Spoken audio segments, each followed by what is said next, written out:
What do you think about daily push-ups and sit-ups? What I think about it as a personal trainer is fantastic. It's one of the best ways to start.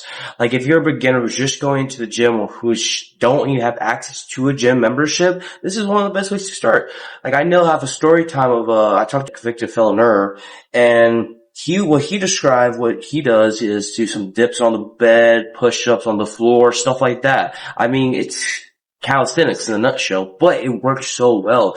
You can, like, what they did in prison is like, they did the same thing. They probably used bags to pick up and lift up, like a deadlift. Like, they did stuff. Like, you can't have weights in prison because obviously if the inmate gets too big, or they can use it as a weapon. So, that's another thing you don't want to do. That's why that's the little story time.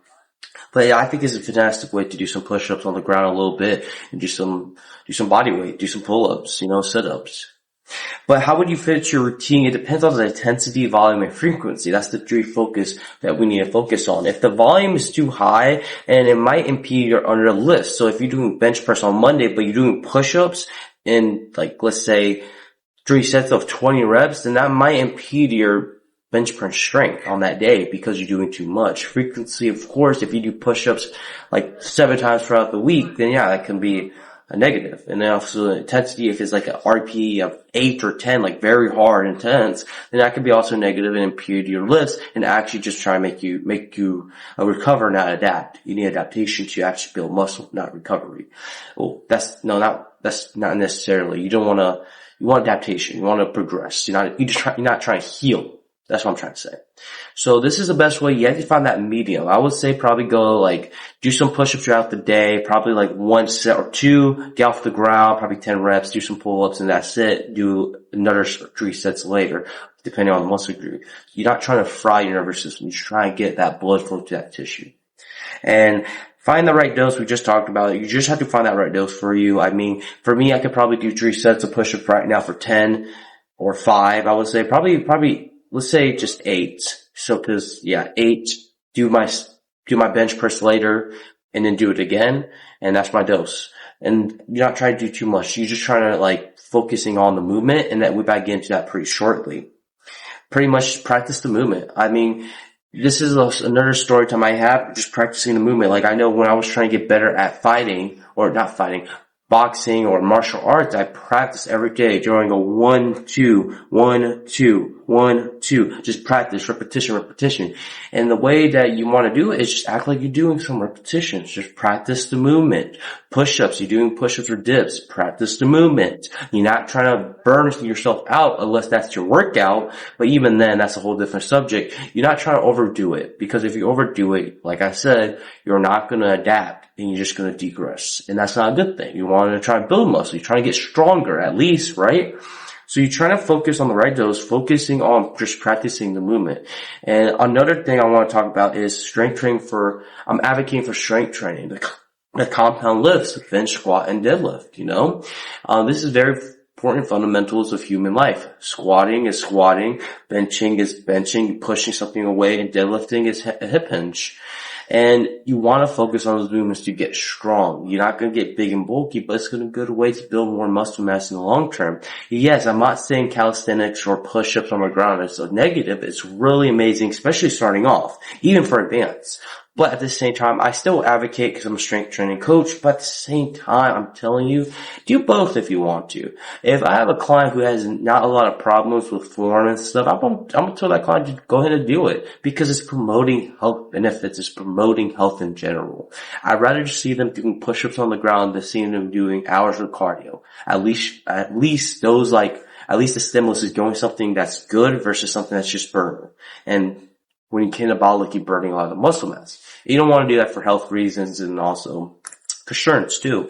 So you want to focus on that. And I think that's going to be one of the best ways to do it.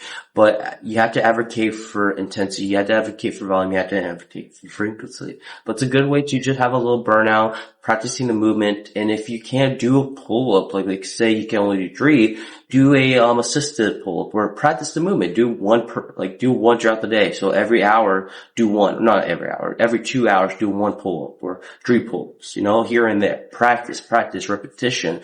Because these type of movements are body weight and can burn you out, but it's not going to burn you out like a compound lift. So you can do a little bit more volume. You could do a little bit throughout the day. Just make sure it's not all in one, and make sure it's not super intense if it's not your workout and you have something else planned too. But this is a great way to build more muscle, increase testosterone, increase sensitivity, because you're pushing all the glycogen, the glucose to muscle cells than just burning it. Then I would highly recommend that. But the lastly, this is very important. I'm going to talk about, obviously, because it's Happy New Year's and people are probably I'm not too sure, but they don't understand this. Get a high protein diet, which I mean is 1 gram per pound of body weight. So if you weigh 200 pounds, eat 200 grams of protein. Try to aim for that number. Are you always going to get it? Maybe not. You're probably going to be 180, 170 because it's so satisfying. But if you weigh like 300 pounds, overly obese, then I recommend try to get your goal weight. I mean, if you're 300, your goal weight is 200, eat 200 grams. Or if your goal weight is 250, 250. If that's too much and that's too hard, try to aim for, just multiply 300 to 0.8. That's somewhere like 250 or something like that.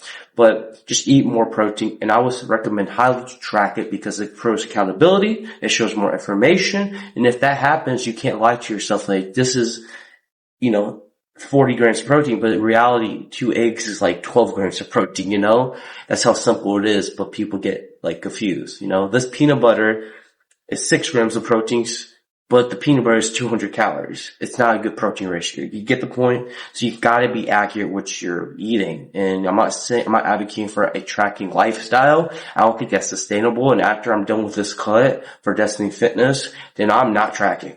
I'm just going to eat healthier, probably do some carnivore, stuff like that. Right? And have good sleep. I'll recommend 9 to 8 hours of sleep, right? But I'm still kind of a hypocrite because I don't have a part-time job, so my sleep's not going to be the best.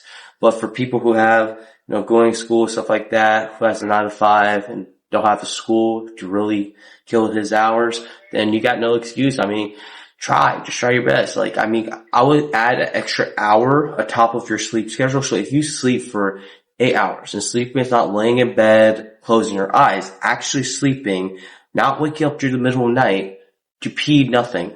Actually sleeping and waking up, that's sleeping.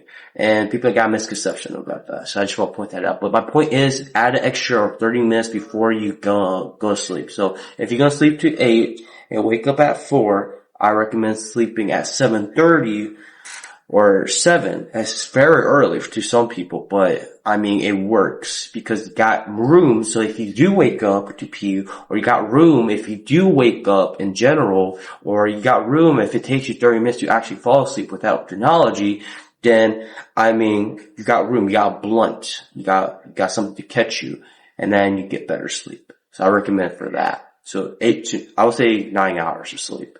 Or try to aim for 9 hours, but reality you're going to get 8 or 7:30 hours. It's probably more than you originally had before. But other than that, that's our topic for today. Short podcast.